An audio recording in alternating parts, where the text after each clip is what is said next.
Countdown is officially on for the 2016 Alpine Bank Junior College World Series. Games get rolling next Saturday morning at Saplesio Field. But before we get to that, we've got to round out the 10-team field, and a couple more colleges did just that today.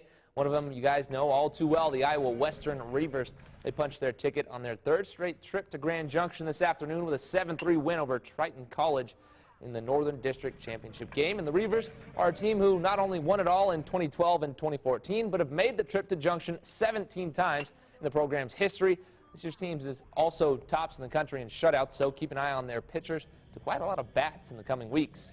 Another team to seal the deal on their trip to Grand Junction are the Darton Cavaliers. They won the Eastern District Championship in dramatic fashion. Check that out. With the bases loaded in the bottom of the ninth, Denzel Gowdy knocked in the go-ahead run to walk off with the win over Dyersburg State, clinching their first ever trip to the JUCO World Series.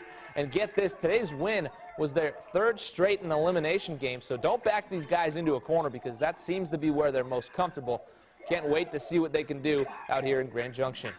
Now let's take a look at how the whole field shakes up since it's all set in stone now, along with Darton. Hartford College out of Bel Air, Maryland, clinched their spot in the World Series today as well, beating Monroe College 12-4. The Santa Fe Saints clinched their spot yesterday, and they came out of the Gulf District, the same area as last year's champions.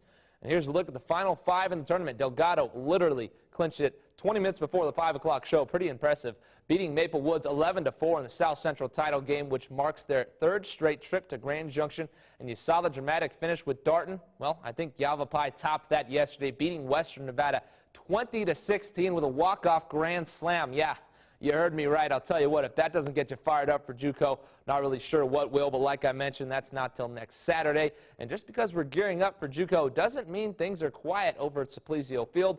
We wrapped up the NCAA South Central Regional today, and in the championship, the St. Edwards Hilltoppers needed to beat Angelo State twice in order to win the title, but they were doing their best to make sure we wouldn't see a doubleheader. Top of the first, Jared Clem drops one into shallow left to draw first blood in this one, so the Rams lead at 1-0. But they weren't done. They lowered their heads and kept on charge and scored 3 more in the second inning to jump out to a 4-zip lead through 2 full innings of play. And then they took a break for 2 innings, but we're back at it again in the 5th. This time it's Steven Pinales. Dudes from New York nearly knocked this one all the way back to the Bronx. That'll score 2, and the Rams are all over St. Ed's 6-0. They're not going home without a fight. With the bases loaded in the 7th, Joseph Olson brings in a pair on the bloop single up the gut, and that makes it a 4-run ball game. So could the momentum be shifting to the home side? Nope, not happening.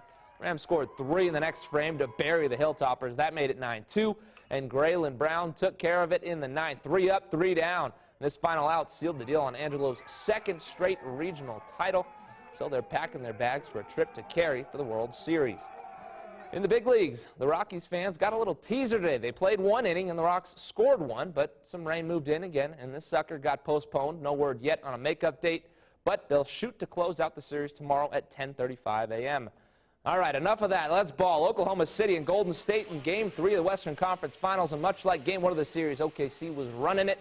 And then this happened. Festus Ezeli, welcome to my poster. That's what Serge Ibaka was saying. Oh, man, would you look at that. Worst part, though, that's a 30-18 lead. But if you watched basketball this year, you know Golden State is good. And they have this guy named Steph Curry who's really good at shooting threes. Hits one from the corner to bring him to within 5 late in the first quarter. But he does miss from time to time. And when he did tonight, the Thunder made him pay. Westbrook takes the rebound the other way, and Kevin Durant feeds him. Well, get out of the way. They're building up another lead. It's 11 now, but wait. He can do it on both sides of the court. Durant stuffs Draymond Green at the rim. He's going to take it coast to coast.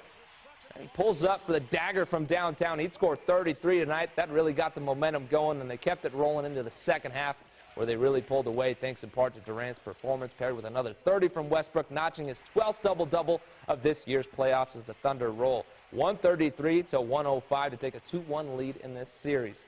Not a good look for the defending champs. They'll look to reset in Game 4 in a couple days. However, that's all the time we have in sports for now. Stick around, though. We'll be right back.